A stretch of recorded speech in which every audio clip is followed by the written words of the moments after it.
So with the Bible codes, it's not about the probability of whatever combination showing up, it's about the meaning we attach to it, like the meaning of names. In Ritz's original experiment, he found the names of 32 historical rabbis, all of whom lived after the Hebrew Bible was written.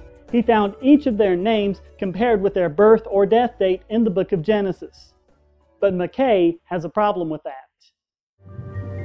Of course, there's nothing strange about having many names. President Bush is also called W, or George W. Bush, or the President of the United States, and many other things. So it's quite a normal thing to have many names.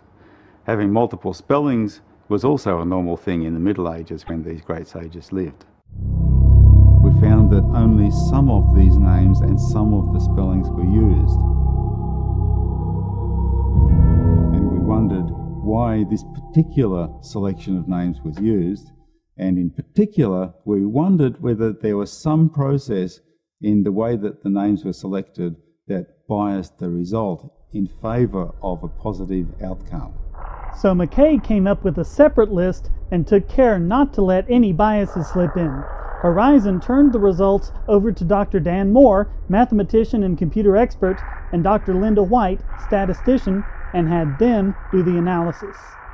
Ritz's original experiment gave us odds of 62,500 to 1. When we did our experiment, we had two lists. We had the skeptics list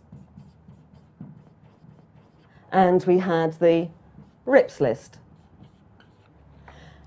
The odds for the skeptics list turned out to be 2 to 1 against, much smaller than Rips's original odds. In very simple terms, this represents a chance of about 1 in 3 that the clustering is accidental. So no evidence at all for hidden codes. When we come to the Rips list, we get odds of 2 to 3, which again, putting it simply, represents a chance of just over 50% that the clustering is accidental. So when we look at these two together, there's absolutely no evidence at all, absolutely none, that there are hidden codes here.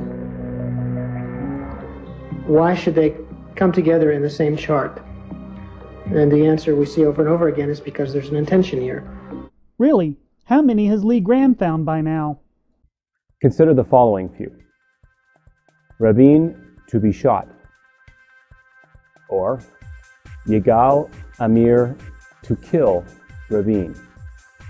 Or Rabin, gunned down. Here's another. Rabin, killed by Amir. Here's another.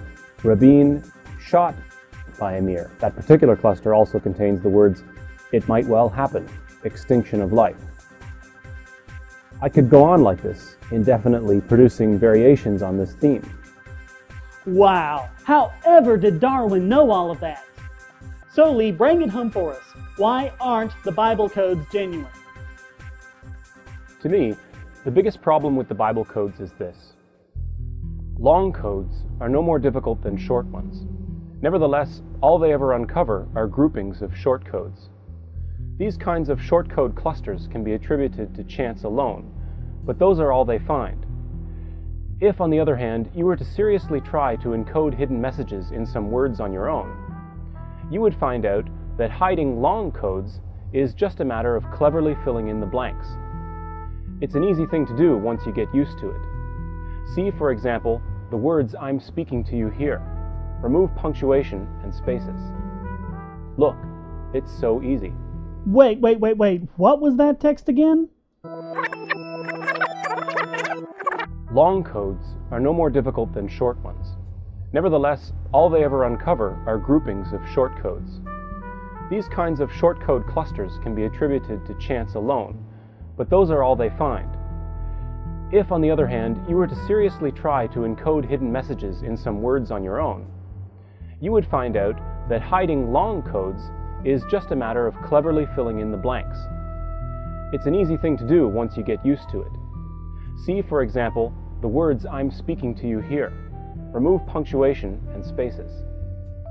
Okay, wait, remove punctuation and spaces, put them in the grid, and... Look! It's so easy! Look, It's so easy.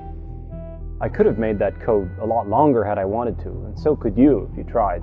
It's merely a matter of sustained effort over time, plus a bit of imagination.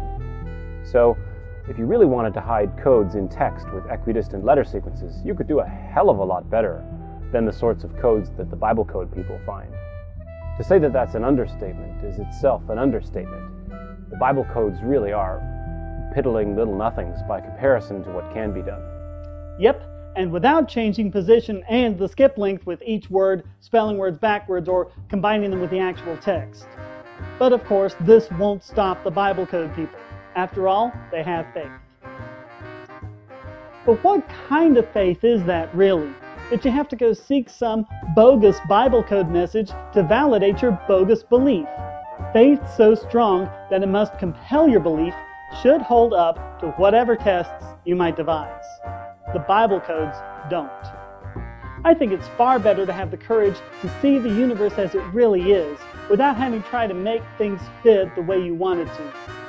No matter how you slice it, no matter the skip length, it's Bogosity.